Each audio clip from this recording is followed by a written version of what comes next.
On va dire bonsoir. Ah, à mon avis, on y est. Ah non, Ah, il y a un live dans 40 secondes. ok, parce que moi, j'ai pas le décompte. Tu me fais Moi, un j'ai le live signe. du décompte. Voilà, Fais-moi un 32, signe. 30. Tu me fais un signe. Tu te grattes le sourcil. Un truc discret. Un truc comme ça. Vous êtes en live. Ah bah c'est parfait. Bonsoir à tous. On se préparait dans les coulisses. Guénolé, on va se présenter tous les deux dans un tout petit moment. Guénolé va couper la caméra parce que j'ai des petits problèmes de flux au fin fond du Gers, où je vous accueille. Et voilà, donc je serais heureux de vous retrouver à la fin, mais vous allez entendre ma voix tout le long du séminaire. Mais pour votre confort auditif, on va me couper la caméra bientôt. Edith, on va présenter Edith Marouejous, avec laquelle on va dialoguer ce soir sur une thématique qu'on présentera après. Oui, bonsoir à toutes et à tous. Donc, Edith Marie-Jouls, ravie d'être parmi vous. Je suis donc géographe du genre. Donc, géographe, c'est mon diplôme. Je suis docteur en géographie. Et le genre, c'est mon paradigme d'approche de la question des espaces. Rapidement, peut-être pour vous expliquer d'où je regarde ou comment je regarde, l'idée, c'est de retravailler, en fait, ou de comprendre, euh, de poser l'hypothèse que cette question du genre peut influencer les relations filles-garçons, et en tout cas, les relations filles-garçons peuvent aussi influencer les espaces, et de voir comment ça se joue dans la quotidienneté des jeunes. Donc, je travaille de l'élémentaire au lycée, alors peu en lycée pro, j'espère bientôt, mais j'ai travaillé voilà, sur ces trois niveaux d'établissement scolaire. Voilà, juste pour expliquer un petit peu ce qui est en jeu.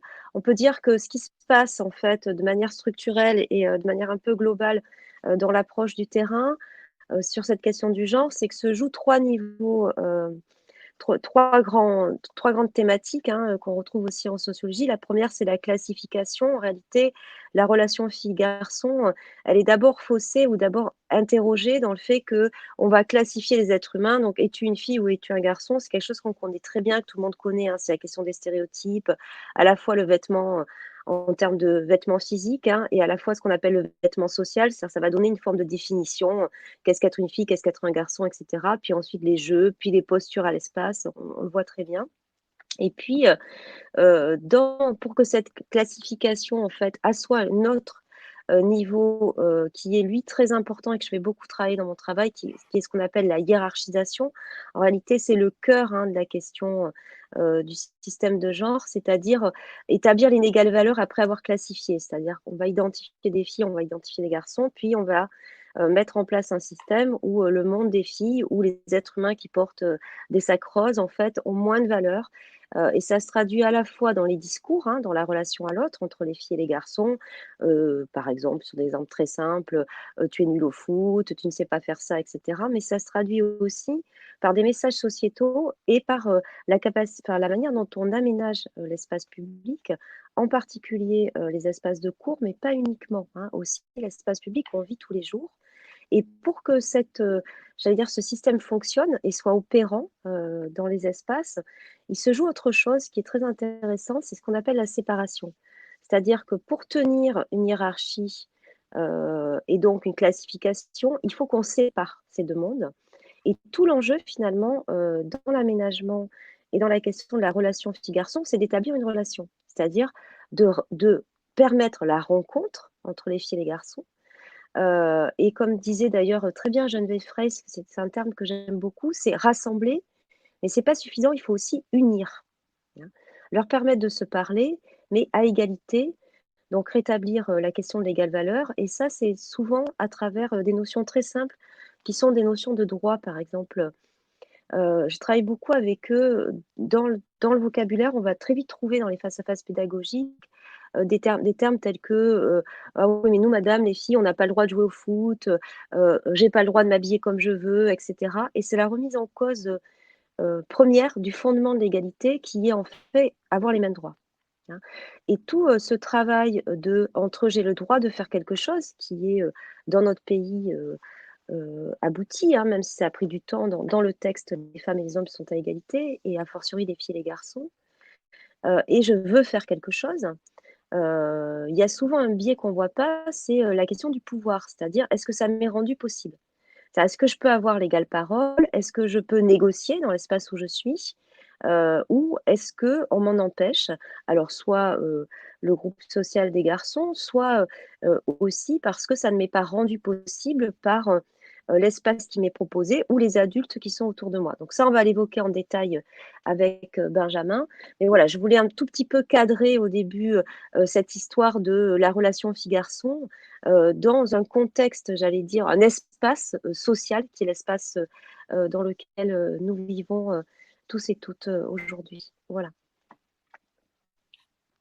Et Edith, tu nous offres une transition idéale. Une fille et un garçon vont se parler ce soir. Donc, un chercheur, c'est le principe militaire. Euh, et un chef d'établissement. Je vois qu'il y a aussi des directeurs délégués aux formations professionnelles présents dans la.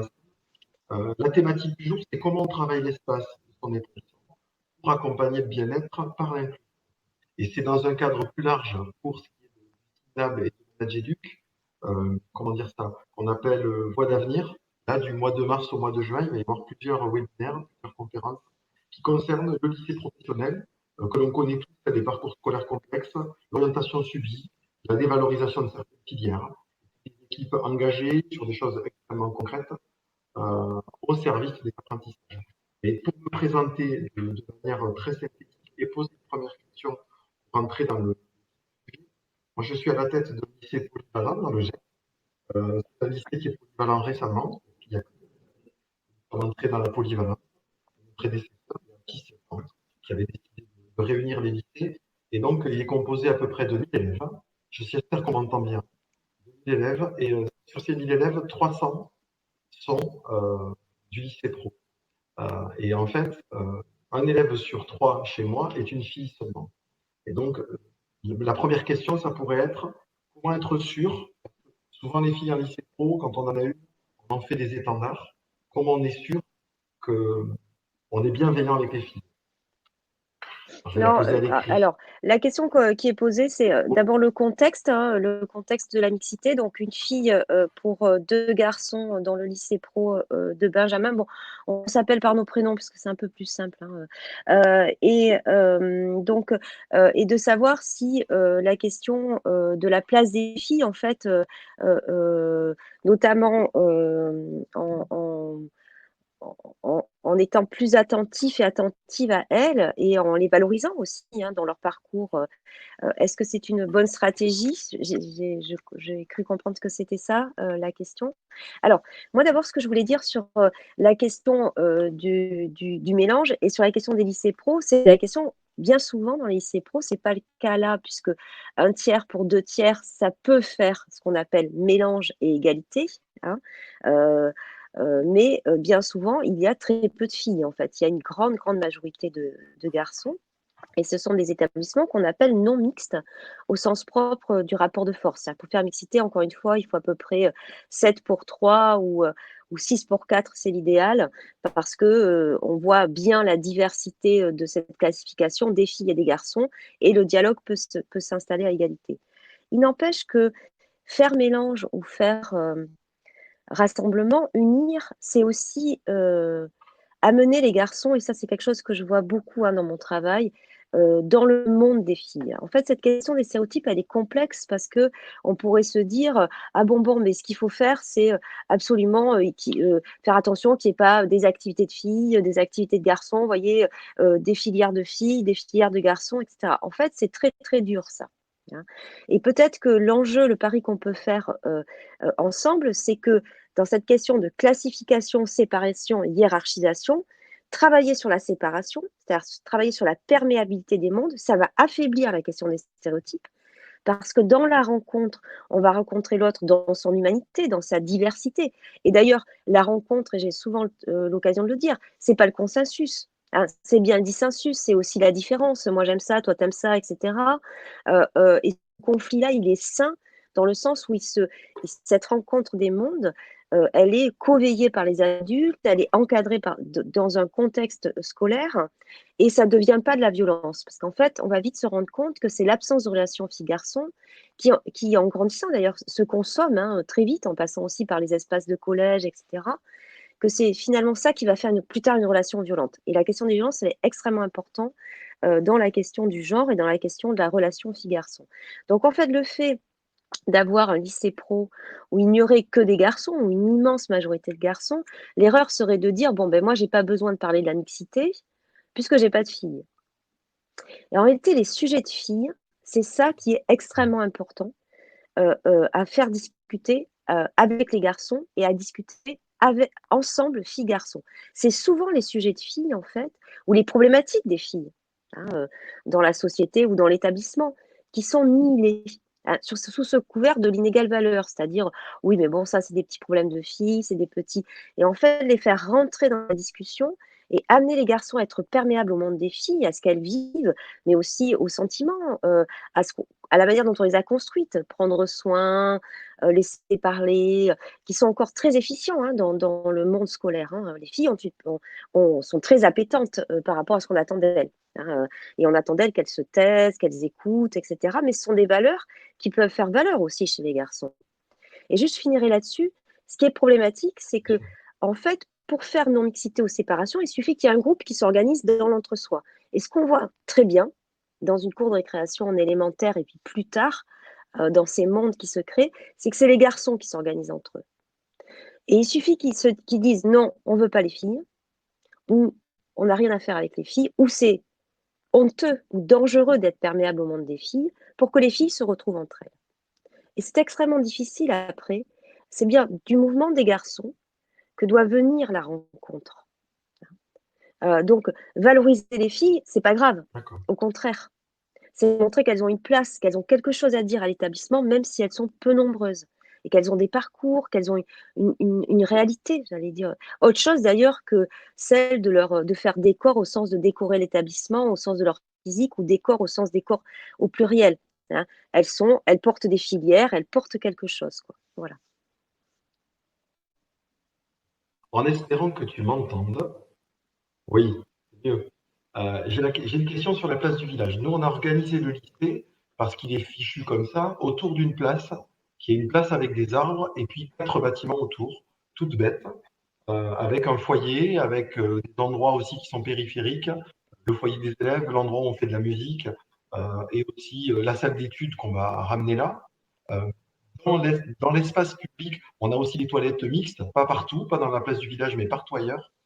Et donc, cette question, ça, la question de la mixité des toilettes, ça nous interroge toujours beaucoup quand on pense. La question de défis dans l'espace public, quand il y a une majorité de garçons, ou l'inverse, la question des garçons quand il y a une majorité de filles. Comment, dans l'espace public, concrètement, on peut faire en sorte qu'il y ait confrontation, au sens où tu l'entendais tout à l'heure, et au sens où on puisse unir et rassembler. Alors déjà, c'est un beau concept, la place publique. Moi, j'aime bien. En fait, l'enjeu pour les filles, alors, et puis pour d'autres garçons aussi, parce qu'évidemment, c'est pas tous les garçons qui sont au centre, c'est de prendre leur place au dehors.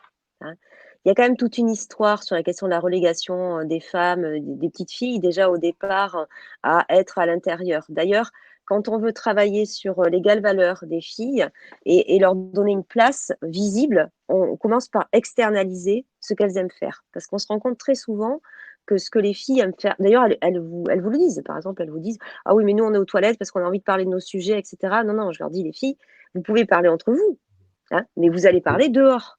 Parce que ce que vous avez à porter et à dire, ça doit être vu des autres, en fait. Et donc, c'est tout, vous savez, ces ateliers, quand on commence en élémentaire, les ateliers perles, les ateliers, toutes ces activités animées, finalement, au-dedans, qui vont être des activités dites de filles. Et objectivement, c'est ça. Et les garçons jouent dehors au foot. Donc, la question de l'espace public, de la place publique, c'est la question de la légitimité, c'est-à-dire elles sont légitimes parce qu'elles ont le droit d'être dehors, c'est leur égale liberté quand même aussi. C'est-à-dire que la problématique pour les filles, c'est quand même qu'on leur refuse, en leur refusant une forme d'égalité dans le droit, ça se traduit par une inégale liberté tout simplement. C'est-à-dire qu'elles ne sont pas aussi libres à prendre la parole.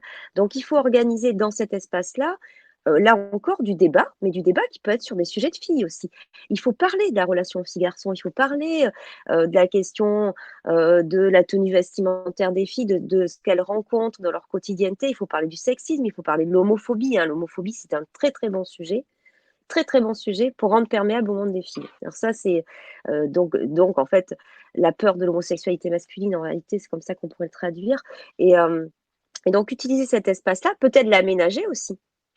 C'est-à-dire, l'esthétisme, par exemple, la question esthétique, elle est souvent niée en disant: «Oui, mais bon, voyez, c'est pas important que ça soit joli. C'est encore le monde des filles que ça soit joli». En fait, c'est important que ça soit joli. Ça doit être confortable. Organiser les assises, c'est-à-dire que pour organiser un débat ou la relation, quand on se parle, bah, on peut pas être sur un banc où on est assis côte à côte. On doit pouvoir aussi se parler, en diagonale, on doit pouvoir se parler en arrondi, on doit pouvoir choisir si on regarde en face ou si on regarde de côté. Vous voyez, c'est des choses qui sont, extrêmement intéressantes et puis un symbole fort, sur les espaces à vivre, d'auto-organisation, hein, j'allais dire, entre les filles et les garçons, c'est comment on les nomme aussi. C'est rendre visible sur ces espaces-là, Ouais, c'est important. les femmes, dans vos matières, dans votre lycée pro, hein, des femmes qui ont sûrement fait, invention, qui ont sûrement fait, sciences, qui ont fait histoire. Voilà, ça peut être aussi ça qui est intéressant. Nommer des groupes, nommer des espaces. Quand on a préparé le webinaire, je ne sais pas si c'était le lendemain de la journée des droits des femmes, dans le cadre de cette semaine-là, c'est vrai que tu as donné un exemple, notamment sur le fait qu'on pouvait nommer pour un jour ou pour toujours des lieux, euh, notamment à la place du village, symboliquement, ou faire des interventions dans cette place. Là, on n'a pas évoqué la question des toilettes ou la question du réfectoire sur le côté mixité. Là encore, parfois on s'interroge beaucoup. Il y a des endroits où c'est mixte, des endroits où ça l'est pas.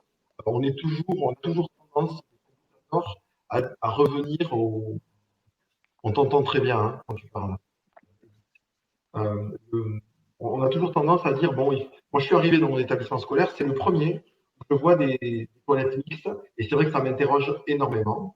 Et c'est vrai quand il y a des actes de violence, quand il y a des actes, comment dire ça, euh, des atteintes en fait aux personnes, souvent c'est dans des lieux un peu isolés, un peu excentrés, et souvent c'est quand même dans ces toilettes. Alors, c'est super intéressant la question de l'auto-organisation. Par exemple, moi, ça fait des années, hein, ça fait 10 ans que je travaille sur ces sujets. Je travaille énormément le réfectoire. Le réfectoire, pour moi, c'est-à-dire que, en fait, on est dans un pays où on aime manger. Alors bon, on a un contexte en ce moment qui est un peu complexe. On va dire que, voilà, avant, après, d'accord. Avant, après, Carrément. disons, la question du repas, de la convivialité du repas, et puis alors, a fortiori dans le Gers, probablement, mais il y a plein d'autres endroits encore en France, et moi, ça m'a toujours mais heurté et posé question le fait que les filles et garçons ne mangent pas ensemble. Mais parce que comme on joue, on mange et comme on s'organise aussi dans les espaces à vivre, finalement, on va manger. Donc, manger ensemble, c'est apprendre à se connaître, c'est se faire confiance, c'est rigoler, enfin, c'est des tas de choses positives. Organiser l'espace de réfectoire, c'est aussi penser peut-être la relation d'une manière différente. On peut être en relation à 2, à 3, à 6. On peut aussi, parce que ça arrive malheureusement, devoir manger seul pour des tas de raisons, parce qu'on a besoin de s'isoler ou parce que les autres nous ont isolés. Et manger seul à côté de seul, c'est jamais pareil que de ne pas trouver sa place ou de manger seul à une table de 4. Donc tout ça, ça peut. Et d'ailleurs, on peut aussi là-dessus. Moi, des fois, je vais benchmarker dans des fast-food où voilà comment on peut auto-organiser. La question des toilettes, elle est centrale pour moi. Elle est hyper intéressante. Parce que, en fait, tu l'as bien dit, ce qui est problématique dans les toilettes, c'est que c'est un lieu d'impunité. C'est pas la mixité le problème. Parce que d'ailleurs, dans les toilettes non mixtes, de l'élémentaire donc avec toutes les problématiques qu'on connaît, hein, 8 enfants sur 10 qui n'y vont pas, les problèmes sanitaires, la charge mentale de se retenir toute la journée, avoir peur d'avoir envie, s'empêcher de boire, enfin tout. Et puis le fait qu'on n'aille pas aux toilettes, parfois, ben, on ne peut pas boire non plus ni se laver les mains. Donc c'est un vrai problème, la question des toilettes. Et moi, j'ai renversé la question en me disant, pourquoi on a fait toilettes non mixtes, en fait? Parce que Oui. c'est une vraie Bonne question. question. Souvent dans ces sujets-là, il faut prendre le contre-pied, en fait. Qu'est-ce qu'on a voulu dire quand on a séparé les filles et les garçons dès l'élémentaire aux toilettes? On a voulu dire quelque chose qui est quand même assez particulier, insidieux, d'ailleurs sur la relation, qui dit que les filles sont potentiellement des victimes, hein, donc qu'il y ait une vulnérabilité structurelle des femmes, et en particulier sur la question des violences, c'est vrai. C'est vrai objectivement. Mais c'est pas vrai de manière essentialisée, c'est-à-dire qu'elles naissent pas en ayant un statut de victime, quoi, hein, voilà, ou à être potentiellement agressées, hein. Les garçons, en miroir, ne naissent pas pour être des agresseurs. Et avoir séparé les filles des garçons, c'est leur avoir dit ça, dès le départ. D'accord? Et quand on a fait ça, d'ailleurs, on s'est dit, c'est bon, ouf, on est à l'aise, on est tranquille. Vous voyez, on a fait le truc, donc ne pas traiter un problème. On a Ne pas résolu le traiter le problème. problème, c'est l'éviter, c'est ne jamais le traiter. Vous voyez, quand vous dites, ah bon, c'est bon, je l'ai évité, alors qu'en réalité, ça dénie deux choses. D'abord, objectivement aujourd'hui, dans les toilettes, c'est le premier lieu de harcèlement, les toilettes non mixtes, garçon sur garçon, fille sur fille. Donc, la question des violences, en tant que telle, on ne l'a pas résolue. Voilà. Et c'est d'ailleurs des. Oui. Elle est déconnectée du Ah genre, non, c'est elle ce n'est que pas tu dis. Elle est pas du tout. déconnectée du genre. En Ah, fait, le genre en tant que système, ah. d'accord, en tant que Alors, système, c'est-à-dire en tant que classification, séparation et hiérarchie. En fait, qu'est-ce qui se passe dans les toilettes? Parce que la question de la relation fille-garçon, sous cet angle-là, tu es ce qu'on pourrait appeler la construction un peu viriliste aussi, hein, sur la question de la relégation des corps. C'est-à-dire que les filles et les garçons sont harcelés, hein, dans l'espace scolaire. Les filles, elles ne sont pas harcelées sur les mêmes choses. Les filles, c'est sur leur corps, sur la question, voilà. Et les garçons, on est plus sur des questions d'agressivité physique, comment dire, comme si on passait les épreuves, vous voyez, sur la question de la virilité, hein. Mais en réalité, la relation fille-garçon, comment elle est organisée ou consentie collectivement par rapport à cette question-là, elle influence et elle interroge la relation fille-fille et garçon-garçon. Par exemple, les études d'impact sur le harcèlement scolaire montrent que les filles harcèlent d'autres filles aux toilettes, donc il n'y a pas que des garçons, hein, qui harcèlent, mais elles sont moins nombreuses objectivement. Et dans les toilettes, elles harcèlent les autres filles sous l'angle qu'on appelle du harcèlement viriliste, c'est-à-dire sur leur corps, le corps des autres filles. Tu es grosse, sale pute, d'accord. etc. Et on est aussi sur la réhabilitation dans les toilettes de ce qu'on appelle le stéréotype des filles, c'est-à-dire que objectivement, elles y passent aussi beaucoup de temps pour se recoiffer et se regarder. Donc c'est ce qui me fera faire d'ailleurs enlever les miroirs dans les toilettes, hein. Quand je construis un nouvel Oh établissement là, scolaire en collège, ah, j'enlève tous les miroirs dans les toilettes. À quoi servent les toilettes? D'accord? Les garçons entre eux se harcèlent. Alors, vous connaissez les trucs des chabites, voilà, se regardent dans les urinoirs. Enfin, ça pose énormément de problèmes. Donc, je ferai enlever les pissotières. À partir du moment où vous avez enlevé les miroirs et les pissotières, et que vous comprenez que, en fait, ça, par contre, c'est un système que tout le monde peut comprendre en sociologie classique, hein, c'est-à-dire que la violence, elle s'exerce parce qu'il y a de l'impunité. Vous savez, vous faites quelque chose parce qu'on ne vous arrête pas de le faire, hein. C'est aussi ça le rôle de l'adulte. Donc, qu'est-ce qui se passe dans les toilettes? C'est qu'on les a construits à un bras de deux cours, on les a complètement fermés sous prétexte qu'on ne peut pas regarder à l'intérieur d'un bloc sanitaire, alors que ce qu'on ne peut pas regarder, c'est à l'intérieur de la cabine. Ce qu'on ne peut pas regarder, c'est l'intimité, bien sûr. hein. Donc, vous ouvrez vos blocs sanitaires, vous faites des cabines, Et, vous mettez les lavabos au centre sans miroir, et quand vous passez sur cours, hop, vous jetez un œil, tout de suite vous voyez ce qui se passe dans le bloc. Vous faites le pari que euh, la, la, la la conveillance, conveillance, voilà, la voilà, conveillance. ça c'est la conveillance, c'est voir et être vu, hein. C'est quelque chose que j'ai énormément Ah, bien travaillé. sûr, Et d'ailleurs, la bien sûr. perméabilité du regard adulte, alors tout en laissant des espaces d'intimité et d'auto-organisation, mais la perméabilité du regard adulte sur les espaces des jeunes, il est extrêmement important. Ça peut être la fenêtre de la cuisine, comme on faisait avant, vous voyez, on regardait en bas le gamin jouer, mais ça peut être aussi la fenêtre du foyer enseignant, ça peut être la fenêtre de la salle des commensaux, ça peut être des tas de choses en fait qui font que le gamin, et d'ailleurs ils sont stratégiques, ceux qui sont le plus en souffrance vont se mettre dans ces espaces-là, où ils seront vus, vous voyez. Et ça, voilà. Ouais.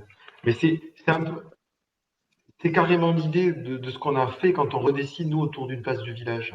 C'est qu'on a ramené aussi les espaces vitrés, on a ramené les espaces d'études pour les moderniser là. Il y a une question sur la difficulté accrue de gestion d'un cycle dans un collège en plus, car les filles s'interdisent beaucoup de choses. Tu vois la question? Avant qu'on passe à une autre partie. Par quel biais? Questionner les élèves pour les impliquer dans la réflexion. Moi, je pense qu'en collège, il faut déjà leur donner la parole, hein. C'est un point de vue. Et après, je suis persuadé qu'Edith répondra sur le fait qu'il faut faire Alors, débat.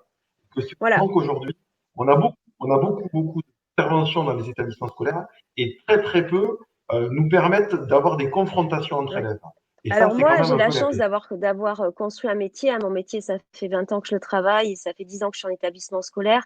Donc en fait, l'aménagement, si vous voulez, c'est extrêmement passionnant. Et d'ailleurs, pourquoi je travaille sur l'aménagement aujourd'hui? Parce que tout ce que j'ai fait avant n'avait pas la valeur qu'à l'investissement. Je vous le dis clairement, c'est-à-dire que la problématique, c'était de trouver des budgets. Quand vous venez pour aménager ou qu'il y a des budgets, là, d'un coup, si vous voulez, c'est du durable, ça se voit, voyez. Mais l'aménagement, dans ma méthodologie de travail, en fait, par exemple, moi, je suis quelqu'un qui demande jamais aux enfants, aux jeunes, qu'est-ce que tu veux dans ta cour? Mais jamais, en fait. D'accord? Donc, la question, c'est l'aménagement. D'ailleurs, la première fois que je les vois, je leur dis bonjour. Donc, ils me dessinent leur cours, etc. Bon, si ça vous intéresse, je vous expliquerai ce que je vois sur les dessins, ce qui est extrêmement passionnant aussi. Et après, je leur dis bon, on va aménager la cour, on va se voir plusieurs fois. Maintenant, on va absolument pas parler de l'aménagement. Vous allez me dire qu'est-ce que c'est d'après vous être à égalité entre les êtres humains et entre les filles et les garçons? Est-ce qu'aujourd'hui, 17 mars 2021, dans votre collège, les filles et les garçons sont à égalité? Et ensuite, je vais leur poser cette question, est-ce que c'est important de se mélanger entre les filles et les garçons? C'est une vraie question, ça, à leur poser, hein. Et après, effectivement, c'est à partir Oui. de là qu'on va ouvrir le regard, qu'on va avoir ce débat. Et j'y étais la semaine dernière, hein. La semaine dernière, j'étais en Haute-Garonne. J'étais à Haute-Rive et à Coulommiers. Et voilà, et le nœud du problème, la question du sentiment, c'est hyper intéressant. Moi, je leur dis jamais, je leur pose ces deux simples questions. Avec ces deux simples questions, on va avoir la question de l'homophobie, la question du sexisme, la question de la relation de couple, la question de l'interdit à l'amitié parce que ça pourrait être de l'amour, mais de l'interdit à l'amitié quand on est amoureux aussi. Ça m'a beaucoup inquiété, ça, la semaine dernière. Beaucoup inquiété. Ces couples hétérosexuels toujours, hein, parce qu'on ne voit jamais de couple homosexuel dans une cour de récréation. Voilà, qui se trimballent à deux en faisant le tour de la récréation et qui, parce qu'ils sont en couple, ne peuvent plus avoir de relation avec les autres. Parce qu'on ne sait jamais, madame. Vous comprenez? Si le garçon il commence à aller parler avec des filles, ou si la fille elle commence à aller parler avec des garçons, la jalousie. Je dis la jalousie, c'est pas de l'amour, en fait. Et il faut aussi, effectivement. Alors, les filles, elles vont peut-être pas, dans un espace non mixte, c'est difficile pour les filles de prendre la parole. Mais elles le font. D'abord parce qu'aujourd'hui, il y a quand même un contexte qui fait que on sent que c'est leur droit légitime aussi de parler. Heureusement qu'il y a beaucoup de femmes qui parlent aujourd'hui. Alors, elles parlaient avant, mais on les écoute un peu. Donc, ça paraît pas incongru. Et les garçons, ils entendent et ils voient, hein. Ils ont les réseaux comme tout le monde, donc ils voient les trucs. Ils connaissent le vocabulaire. On peut discuter. OK? Et ensuite, c'est pas grave si les garçons au début, j'étais hyper rigoureuse avec ça. Toi tu parles. J'avais des jeux pour que chacun puisse parler. Puis je me suis rendu compte que j'y arriverais pas. Je pouvais pas forcer les filles à parler, c'était compliqué. Par contre, ce qu'il faut faire, c'est que les garçons parlent des problèmes des filles. Vous voyez, c'est ça tout l'enjeu en fait. Et devant elles. Et qui se positionnent. Et donc, on va être là-dessus. Je vais entendre comme j'ai entendu. On dit. Ben, j'ai dit, c'est qui on? La majorité, ben non, pas la majorité, puisque visiblement en face de moi, j'ai une classe qui n'est pas d'accord avec ce qui se passe à l'extérieur.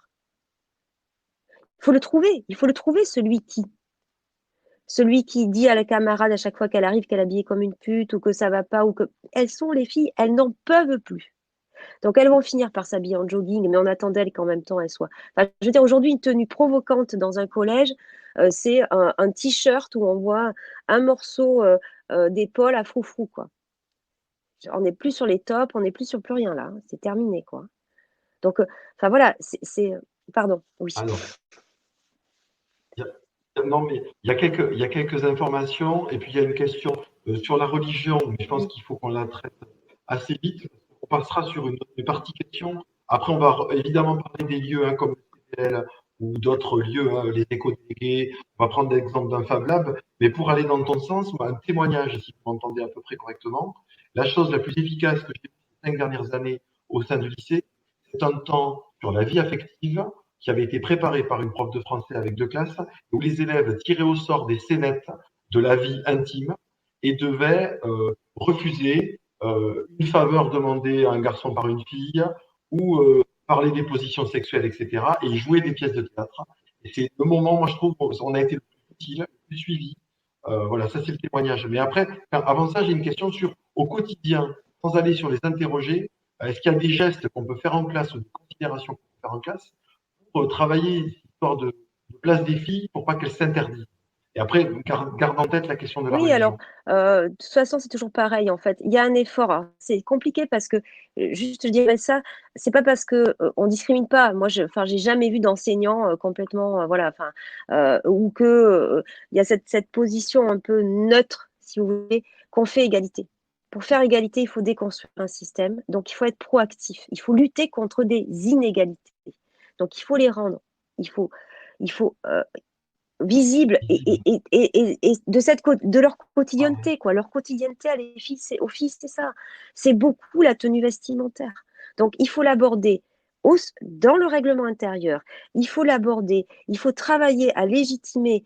Je leur dis toujours, le droit, on est à égalité parce qu'on a les mêmes droits. Ce qui n'est pas le droit, ce qui est interdit, c'est l'homophobie, le sexisme, le racisme. Et ça peut s'afficher, ça, dans un établissement.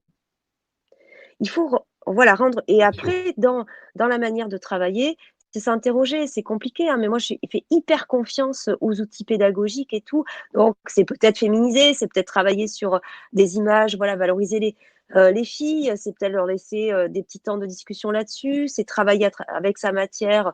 Voilà, en géographie, on peut travailler des tas de choses sur la question de l'égalité filles-garçons, sur les espaces. Enfin, voilà, il y a plein d'outils.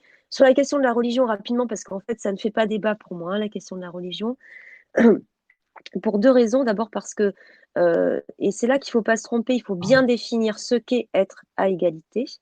Et l'égalité, c'est une valeur absolue, c'est-à-dire qu'il n'y a pas de conditionnalité à l'égalité. On a de la chance d'être dans un pays où on a la laïcité, donc c'est avoir les mêmes droits, point à la ligne. Tout le reste, ce n'est pas discutable. C'est-à-dire les droits, ils ne sont pas proportionnés ou affaiblis parce que je pense ça dans ma religion. D'accord? Non. Tu peux ne pas le faire, tu peux avoir une discussion si tu veux. En tout cas, ta camarade, elle a le droit de faire ça. Ça, c'est très important.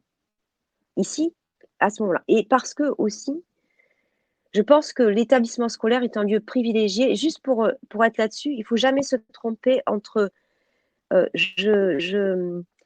la notion d'émancipation, c'est-à-dire il ne faut jamais se donner pour objectif d'émanciper les gens.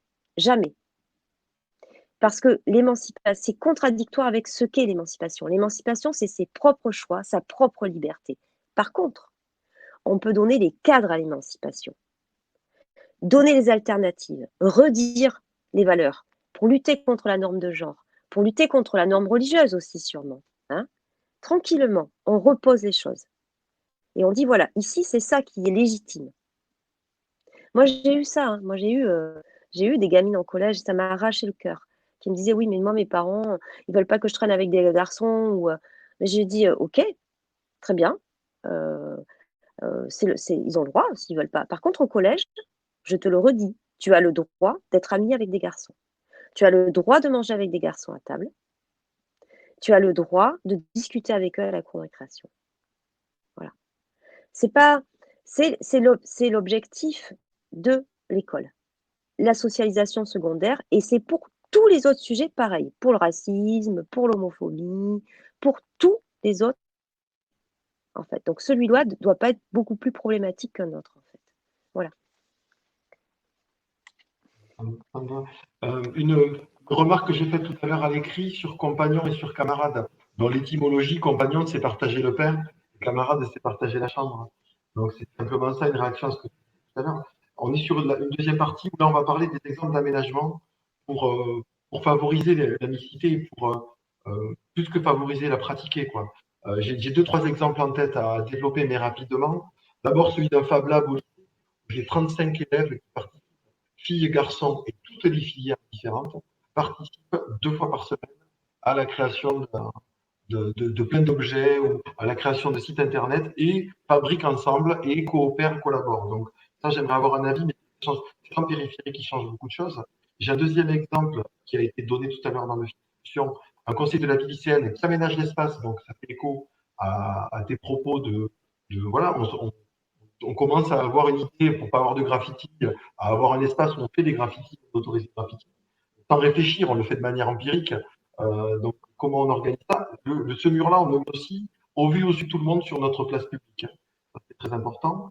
Et après, j'ai 90 élèves, comme sans doute plein de collègues, mais chez nous, c'est un peu exceptionnel, qui travaillent, qui, qui sont éco-délégués et qui s'engagent dans des actions de prévention, mais aussi des actions de solidarité. Et puis concrètement, qui ont des ruches, qui ont un rucher, qui travaillent à vendre des produits, etc., à faire des choses en valeur. Et on est sur des temps périphériques, mais avec des profs souvent, et on se mélange entre filières. Donc, vraiment, voilà. Ils y consacrent un temps fou.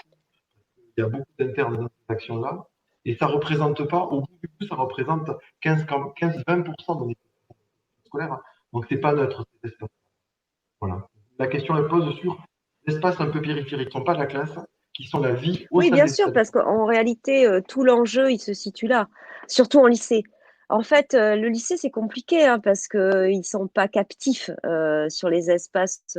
Il y a aussi, et c'est très bien, c'est tant mieux qu'il y ait une auto-organisation de la relation. Ils sortent, ils vont fumer leur clope, ils vont manger dans le champ, enfin, j'en sais rien. Voilà, il n'y a pas, il y a pas la même captivité. Alors après, il y a encore un autre volet. Donc, par rapport à ce que tu as dit, je t'en parlerai, qui est celui des internes. Moi, je trouve que les internes, en fait, sont ceux parce qu'ils doivent absolument être valorisés. De toute façon, c'est qu'une question de valorisation. Donc, ton Lab, la ruche, les éco-délégués, etc. Donc, s'assurer quand même qu'il y a une forme de mixité aussi, hein, de représentation des filles et des garçons dans ces espaces-là. Ça, c'est quelque chose qui est très important parce qu'il n'y a pas mille manières de se mélanger que de faire mélange, quoi. Donc, et de présenter finalement le résultat. C'est-à-dire, ce sont des gamins et des gamines qui travaillent, qui ont une collaboration pour produire quelque chose pour les autres ou pour produire. Donc, cette forme de solidarité, après, il faut s'assurer que dans les espaces dans lesquels ils sont ensemble, ne traîne pas des problématiques liées au rapport de force, à la question voilà, du sexisme aussi, peut-être aménager les espaces, peut-être les entendre, elles, si elles sont à minorité, juste pour leur dire bon, comment ça se passe, voilà, ça se passe bien, tu te sens bien, enfin, je sais pas, essayer, il faut continuer à tenir ce débat pour que ça soit efficace, mais valoriser, tu l'as super bien dit aussi, ce qui est hyper intéressant dans la question de la mixité filles-garçons, c'est qu'elle entraîne toutes les autres mixités. Par exemple, moi, quand je travaille dans les collèges, la première chose que je fais, c'est que je regarde s'il y a une SECPA et je regarde si ma SECPA, elle pourra m'aider pour l'aménagement. Et c'est tout le temps le cas. En SECPA, vous avez toujours des compétences menuiserie, horticulture. Alors, eux, c'est les préférés parce que pour aménager un espace de cours, c'est génial. Bâtiment, là, je travaille avec un collège à Coulommiers où c'est bâtiment. Donc, ils peuvent me construire des meubles. Hein.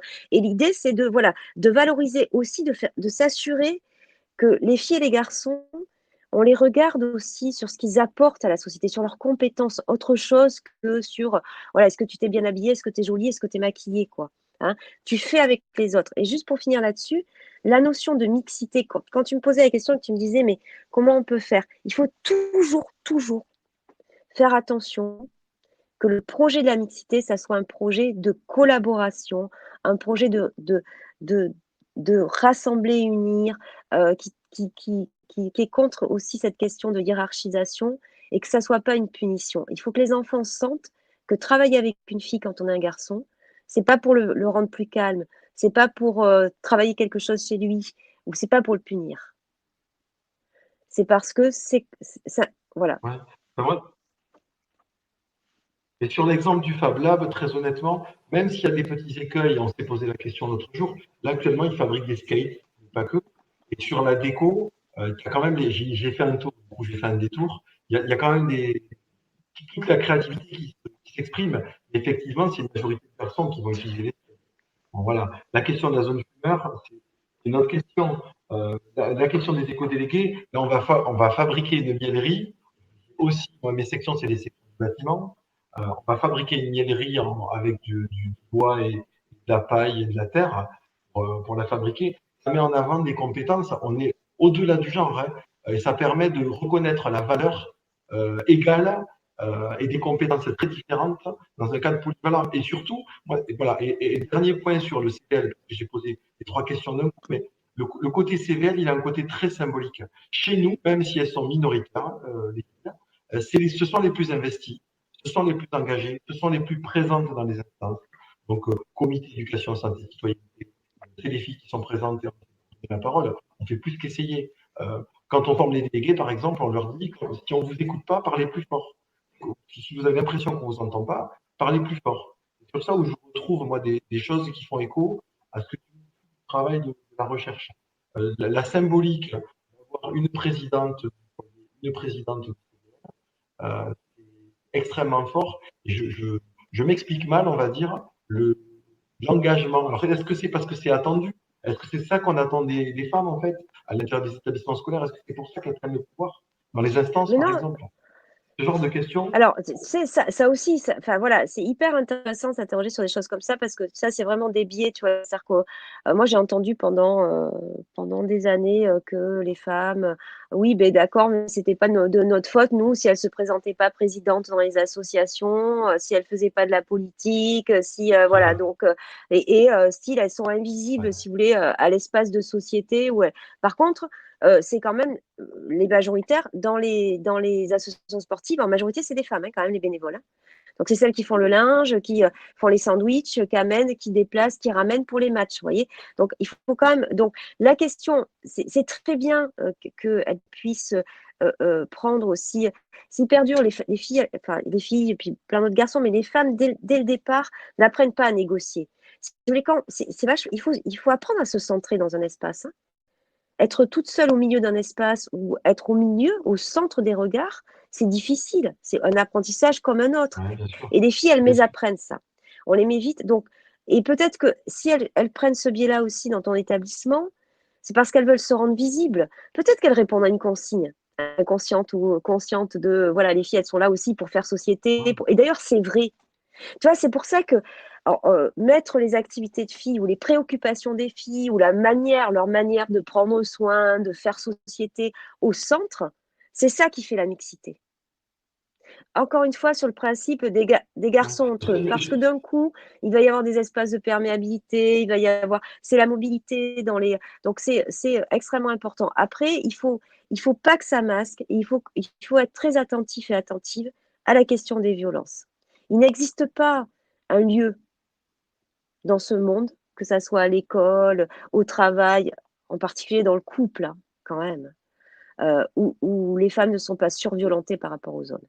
Donc, voilà, et c'est ce qu'on avait dit aussi, c'est-à-dire qu'il faut aussi qu'il y ait des discussions, quoi, que les gars, que vous parliez de ça. Ben, on n'est que entre gars, on n'a que des sections de gars. Qu'est-ce que ça veut dire de ne pas avoir de filles? Moi, je leur dis, quand je leur demande pourquoi c'est important, putain, mais dans la vraie vie, il y a des filles, quoi, il y a des femmes dans votre vraie vie. Vous voyez, après, quand vous allez travailler, quand vous allez être dehors, Ouais. alors, il n'y a pas beaucoup de relations, mais. Et puis la question du couple, puisqu'ils sont tous hétérosexuels, eh bien allons-y. Enfin, je veux dire, comment tu fais pour rencontrer quelqu'un si d'un coup les filles, ça t'intéresse pas? C'est quoi l'amour? C'est quoi la rencontre? Voilà. Donc, je pense que c'est important aussi que, on en avait parlé ça, c'est que pour faire de la mixité dans les lycées pro, encore une fois, il faut que les garçons collaborent, soient d'accord pour accueillir des filles, mais dans des bonnes conditions. On voit aussi des gamines, parce que des gamines qui vont faire bâtiment, méca, vous voyez, ou le lycée de la Il y en mer, a. ouais, mais alors, elles ont passé je ne sais pas combien de barrières. Je peux vous dire qu'elles sont motivées, elles. Et ce n'est pas toutes des garçons manqués. Elles sont Oui, c'est ça. motivées. Il peut arriver qu'elles arrivent Ouais, c'est sûr. c'est ce qu'on a vu l'autre jour sur un reportage que j'ai vu sur la police en Belgique qui était extraordinaire, où les filles, elles arrivent en caserne, elles arrêtent. Et il peut arriver que ces gamines, elles arrivent Ah oui. en seconde et elles arrêtent, quoi. Et ça, c'est pas possible parce que ça marche pas, c'est trop dur l'ambiance de travail. Pardon. Il y a des questions. Ouais, il y a des questions très précises. Je les Et vois pas, moi. si tu as des exemples, on demande en fait, ouais. Alors, qu'est-ce qu'on peut aménager dans une classe pour favoriser la mixité? C'est ultra concret, ça. Alors, dans la classe, c'est vrai que moi, j'ai pas pouvoir d'intervention. Voilà. Alors, par contre, on peut faire ce qui est hyper intéressant. Non, mais D'accord. je peux, Ça, c'est l'espace non, mais parce que public. forcément, moi, mes commanditaires, c'est les constructeurs des établissements scolaires. C'est pas l'éducation nationale, jamais. C'est jamais l'éducation nationale qui me demande de travailler sur l'égalité D'accord. filles-garçons. Par contre, je vais pas biaiser. Ce qu'on peut faire, c'est d'abord faire classe dehors.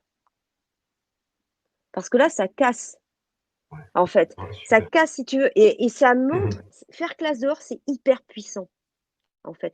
Moi, je parle toujours de cette expérience des cours de musique, en fait. Je vais en collège, je vois les cours de musique et alors, bon, les gars, comme dans tous les espaces, certains garçons, pas tous les garçons, ils prennent leur Mhm. place. La musique, alors ils chahutent, hein, mais alors ils prennent leur place, ils sont là, waouh, ils chantent, ils font leur grosse voix, enfin, ça les fait rigoler, enfin, c'est vraiment un truc. Alors, les filles se retrouvent encore, machin, tout ça. Et vous prenez l'atelier musique sur le midi et deux, il y a 0 mec, 0. Vous voyez?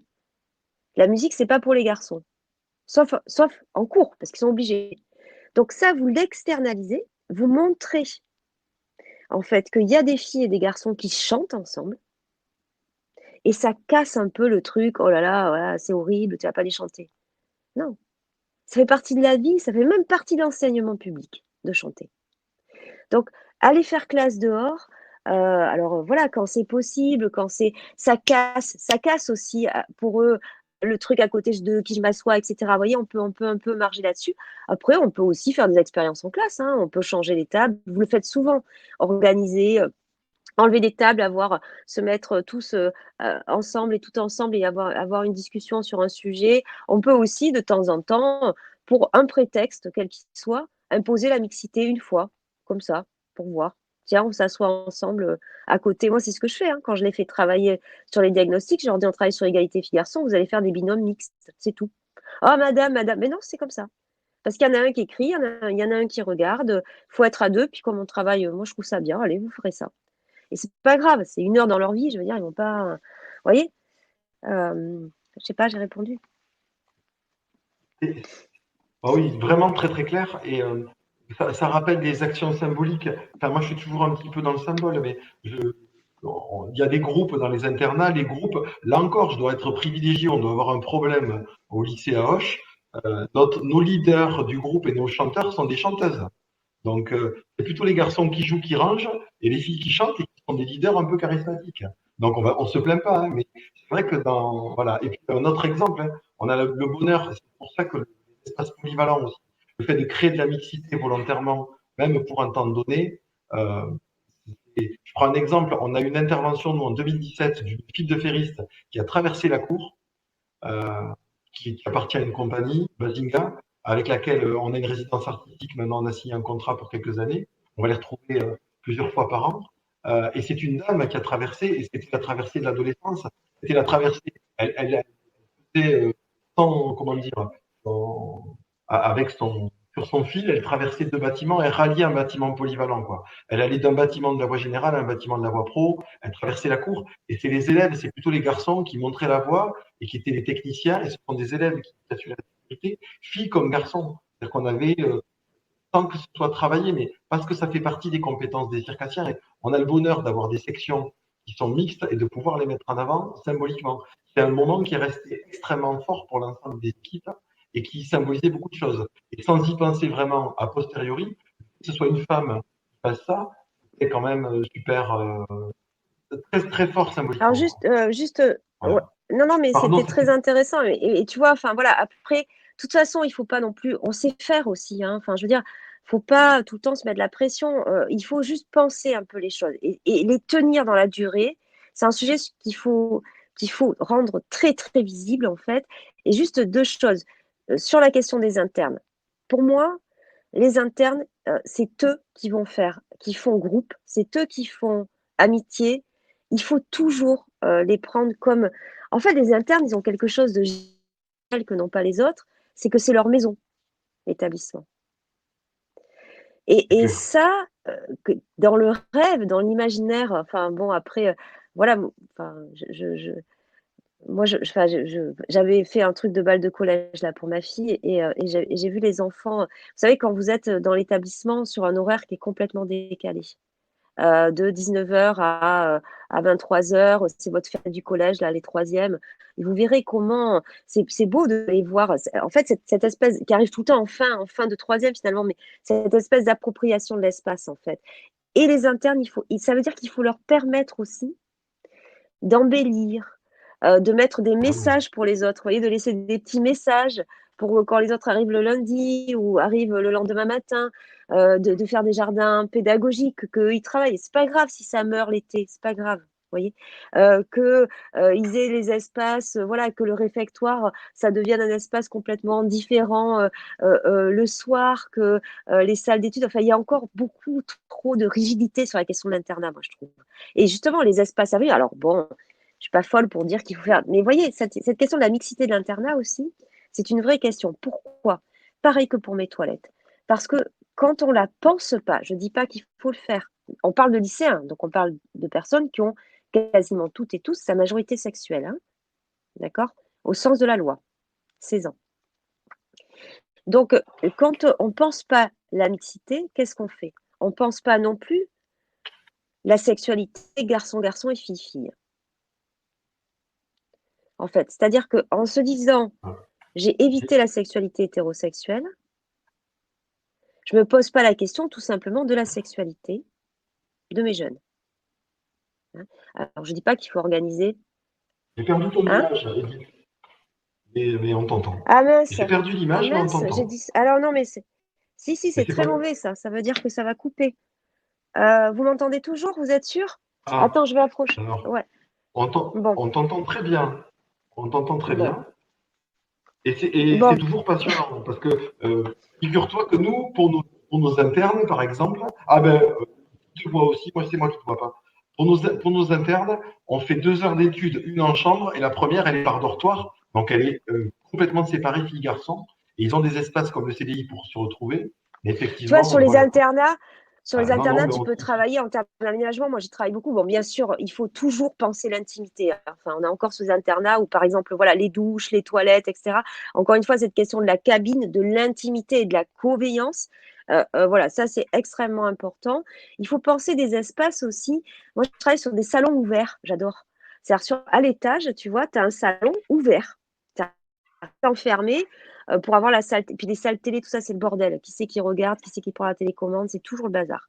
Donc, des salons ouverts à l'étage, entre les chambres, et où tu peux t'asseoir pour discuter, voilà, enfin, avoir un petit moment, je sais pas, peut-être des espaces clopes, voilà, qui sont sympas à l'extérieur, un petit salon. Il faut bien qu'ils aient cette vie privilégiée en fait, parce que déjà, ils sont coupés de leur famille et de leur, voilà, donc de toute façon, s'ils veulent, je veux dire, s'agresser, s'ils veulent se parler, s'ils veulent s'embrasser, ils trouveront le moyen.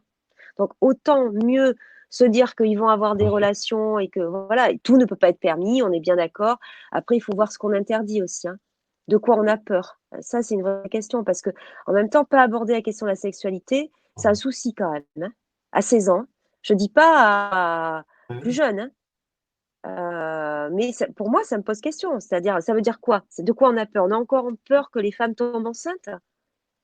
Ça veut dire qu'on parle encore pas de comment ça se passe, de comment on se protège, de comment on prévient ça. Enfin, c'est quand même dingue, quoi. Ouais. Enfin, de ce point de vue-là, moi, je me sens plutôt privilégié. Il y a des témoignages de gens qui disent que ce qu'on ressent tous, il y a quand même des collectivités qui soutiennent fort. Alors toi, tu le sais parce que tu travailles pour elles, pour le réaménagement et qui, évidemment, bon, actuellement, il y a un appel à projet sur les internats. Pour labelliser les internats, on peut associer les élèves. Et la dernière question, elle sera un peu sur ça. C'est-à-dire, quand on connaît le contexte, il était dit aussi, j'en ai pas reparlé au début, mais il y a une grande actuellement, il y a un grand appel à projet national sur la concertation publique pour bâtir l'école ensemble. Et on entre dans une démarche nouvelle qui est l'auto-évaluation des établissements. C'est-à-dire, bon, il y a 2 temps, il y a l'établissement qui évalue sa performance et après, il y a des gens, des évaluateurs externes qui viennent. Quel conseil tu donnerais euh, pour, euh, pour évaluer son niveau de satisfaction au niveau de la mixité? Est-ce qu'il y a des petites recettes et des petites combines Mm. qui font que ceux qui vont entrer dans l'auto-évaluation, ils peuvent mettre des petites recettes en route ou poser des questions Oui, pour. alors après, moi, j'ai la chance de pouvoir associer à la fois ce que j'ai dit au départ, c'est-à-dire la question de mon paradigme avec la question de ma compétence, de ce que j'ai, enfin, voilà, de mes études, en fait, hein. J'ai fait de la sociologie et de la géographie. Moi, c'est très facile sur ces questions-là, encore une fois. Ce qu'il faut faire, c'est objectiver. C'est-à-dire, on pense que c'est hyper compliqué quand tu arrives dans une école élémentaire de surcroît où tu dis, bon, mais on va regarder le degré de mixité. Les gens, ils te prennent pour une folle, hein. Ils te disent, attendez, moi, c'est paritaire. Ah bah Dans oui, la ça, classe, je mais même je les enfants. confirme. Quand tu discutes avec une classe de quatrième, tu leur dis, est-ce Ouais. que vous jouez ensemble à la cour de récréation? Est-ce que vous mangez ensemble? Tout le temps, madame. Non, c'est l'effet classe qui fait ça. Mais donc, il faut objectiver. Tu regardes ta cour de récréation, tu vas à ta cantine, à ton réfectoire, et tu regardes. J'ai des tables de garçons, ok, 6 garçons. Combien j'ai de tables mixtes? Combien j'ai d'espace de perméabilité, mais réel, quoi. C'est-à-dire où j'ai des filles et des garçons qui partagent, qui D'accord. s'assoient ensemble, qui passent, allez, 10 minutes à récréation. Et c'est ce que je fais faire aux enfants, moi. Tu regardes où sont les filles et les garçons, à quoi ils jouent, comment ils se parlent ou ils se parlent pas, à quoi on joue dans un espace de cour de récréation. Et après, parce que ça serait quand même un biais de penser qu'il n'y a pas une forme d'expertise sur ces sujets-là. Tu vois, comme sur l'écologie, par exemple, ou le paysage. Moi, je suis pas paysagiste. Donc, faire une. Oui, mais on peut lire le Oui, paysage. mais ça dépend ce qu'on. Enfin, oui, sauf que on a pu le lire. Je sais pas, tu peux. Ça dépend ce que tu vas chercher. Si tu le lis en fonction du paradigme de la question du climat, par exemple, du réchauffement climatique et tout ça, tu le lis absolument pas de la même manière que tu le lisais il y a 10 ans ou il y a 20 ans. Voilà. Donc, la Ah, mais c'est question clair. C'est ouais. clair. Et je pense que moi, ce qui fait écho dans ce que tu dis, c'est vraiment les espaces de perméabilité. Je pense que c'est à la fois un objectif et à la fois un constat. On peut tous identifier, savoir si on en a ou si on n'en a pas, quoi. Parce que c'est une vraie question. En termes de climat, on se dit toujours que c'est compliqué de mesurer, que ça va pas être simple. Qui interroger, comment interroger? Bon, l'observation, en prenant nos baskets et en allant voir dans les différents espaces, ça se Oui, fait, quoi. Ça se fait et oui, c'est et puis objectivement après, tu peux travailler avec tes incontestable. conseils de vie lycéennes. Il faut aussi retravailler sur la question du départ, la classification, la séparation et la hiérarchie. Et pour revenir, voilà, ce qui est important aussi, Ouais, c'est ouais. de demander, parce que là aussi, tu veux, on pense que faire égalité, c'est que les filles, elles font qu'elles fassent ce que font les garçons, tu vois. C'est-à-dire que, ah oui, non, mais c'est débile cette Non, histoire pas du des tout. terrains de foot. Après tout, il y a des filles qui aiment jouer au foot. Oui, oui, très bien, je suis d'accord avec ça, d'accord. Sauf que il est où l'espace de danse, l'espace de perles à la cour de récréation? C'est-à-dire, il faut leur demander est-ce qu'elles ont envie de faire aussi, les filles. Et ce qu'elles ont envie de faire, c'est pas forcément neuneux et ça va pas forcément, tu vois, enfin, parce que là, on a nié, par exemple, la place du lecteur, la rêverie, la discussion. Les filles, elles aiment discuter. Mais ça s'organise un espace de discussion. Hein. C'est pas. Il y a pas que Oui, les filles qui aiment discuter, hein. mais elle porte ça en elle. Non, mais elle porte mais d'ailleurs, en fait, d'ailleurs, c'est très intéressant. Je veux dire, enfin, tu, Ouais. tu vois quand même qu'il y a encore des pratiques qui sont, bien sûr, elles attirent les garçons toujours dans la discussion. Hein. Ça, c'est le truc, le bonheur hein, à ces âges-là, hein, de parler. Donc, en fait, c'est aussi de travailler sur des choses comme ça, c'est-à-dire, est-ce qu'on peut se reposer, est-ce qu'on peut écouter de la musique, est-ce qu'on peut s'exprimer artistiquement, est-ce que c'est esthétique, est-ce que c'est beau? Moi, j'ai des gamins, ils vont Ouais, ça c'est clé. je leur dis, tu t'arrêtes sur le banc, là, qu'on a vu ensemble. Tu sais, tu as des bancs, là, tu as tes trucs, tu as tes trucs. Tu t'arrêtes sur cet espace. Et toi, ton rôle, c'est de me dire si c'est beau et comment tu t'y sens. Vous voyez, l'esthétique des toilettes, tu vois, mais plein de choses. Donc, tu peux travailler la mise en scène des sens. Qu'est-ce que j'entends? Est-ce que c'est bruyant? Est-ce que c'est calme? Est-ce qu'il y a un espace dans les espaces à vivre qui est calme? Est- Voilà. C'est très très clair, hein. Moi, franchement, tous ces exemples-là, ils font écho parce que souvent c'est ça. Il y a des endroits qui sont bruyants, il y a des endroits qui ne le sont pas. Dans les réaménagements, il y a des endroits qui sont sympas et c'est pour ça qu'ils s'y mettent. Il y a des endroits de passage aussi, il y a des endroits qui sont transparents et c'est pour ça que certains s'y mettent et d'autres pas. Enfin, voilà. Je pense qu'on a écoulé le temps. Si on n'avait pas écoulé le temps, j'aurais une question, moi, qui est très personnelle, qu'on n'a pas préparée, mais je me lance. On a depuis 3 4 ans maintenant, enfin, j'avais pas eu de cas avant dans d'autres établissements scolaires, des élèves, euh, soit transgenres, soit qui assument le fait de vouloir changer de prénom et qui se trouvent souvent le prénom de Max. Je ne sais pas pourquoi, chez moi, ça revient. Alors, moi, je suis très ouvert sur ces questions-là et j'ai sollicité, bien sûr, l'inspection académique, le rectorat, et je m'appuie sur quelque chose qui concerne l'enseignement supérieur pour autoriser ces questions-là dans l'usage quotidien en respectant le droit et en recevant bien les familles. Mais souvent, j'ai l'impression qu'on a peur d'ouvrir la porte parce qu'on a peur de ce que ça peut entraîner comme conséquence. Et en fait, ça peut amener d'autres personnes à le demander, mais moi, je vois pas bien le problème. Est-ce qu'il y a un lien avec tout le travail que tu fais? Parce que je pense qu'il y a des collègues qui doivent être dans des situations comparables en collège, en lycée, sur la souffrance du prénom de certains élèves qui souhaitent changer de Alors, sexe en réalité. ouais. Qu'ils aillent au bout ou pas Alors d'ailleurs, ça, c'est c'est pas toute la important. grande question. Elle est hyper intéressante, cette question. Il y a deux choses. Tu as ce qu'on appelle l'identité d'appartenance, c'est-à-dire ce qu'on te renvoie sans arrêt, c'est-à-dire qu'on ne te laisse pas être ce que tu veux être. On ne te laisse pas dire ce que tu as à dire parce qu'on colle sur toi une identité d'appartenance. Donc, c'est-à-dire, tu appartiens au groupe des filles, j'attends ça, mais tout le monde l'attend. Le on, il existe quelque part. C'est-à-dire, une fille, c'est ce qu'on a dit, la tenue vestimentaire. Et d'ailleurs, tu verras très souvent, et ça, une bonne manière de penser les choses. La tenue des garçons, elle n'existe pas.